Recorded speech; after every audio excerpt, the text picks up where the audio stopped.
ජලයේ සහ තඹවල විශිෂ්ටතා අපදාරිතා CW සහ CC නම් ඊයම් වල විශිෂ්ට තාපදාරිතාව C සඳහා ප්‍රකාශනයක් ඉහත එව ඇසුරෙන් ලියා දක්වන්න. පරිසරය සමග තාප හුවමාරුව සිදු නොවන බව උපකල්පනය කරන්න. ඉතින් ළමයි දැන් කාට හරි එකපාරට ඔළුවට එන්නේ නැත්නම් මේක ලියන්න. ඔයාලා ලියන්න මෙහෙම. ඊයම් පිට කළ තාපය සමානයි ජලය ධන කැලරි මීටරය උරාගත් තාපය. හරි. ඊයම් මුනිසම් පිට කළ තාපය ළමයි අර මම මෙහෙ ලිව්වේ. ඒ වගේ මෙතන දැන් M1 නෙමෙයි ලියන්නේ. මෙතන ඊයම් ස්කන්ධය කොහොමද ලැබෙන්නේ? අර අන්තිමටම මැන්න M3 රින ඊට කලින් මැන්න M2. ඔන්න ඔය දෙක අඩු කරාම එන්නේ ඊයම් වල ස්කන්ධය.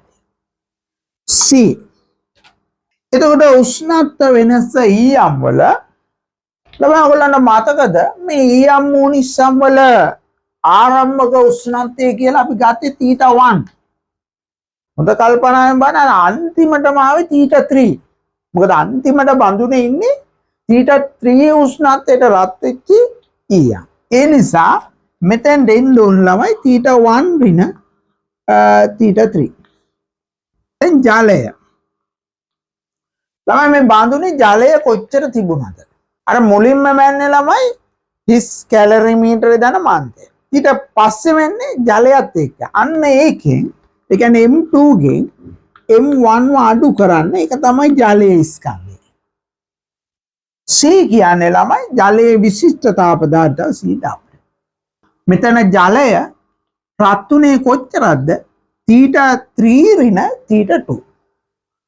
මේ ජලය උරාගත් තාපය ලියන්න හදා. ඊට පස්සේ කැලරි මීටරයටත් අපි ලියනවා.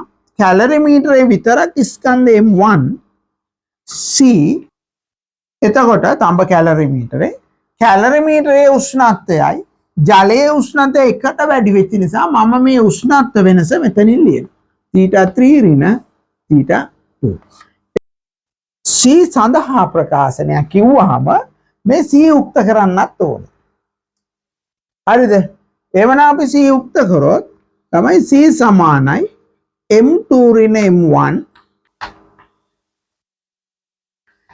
හරි. මෙන්න මෙහෙම තමයි ළමයි C සඳහා ප්‍රකාශනය ලැබෙන්න ඕනේ.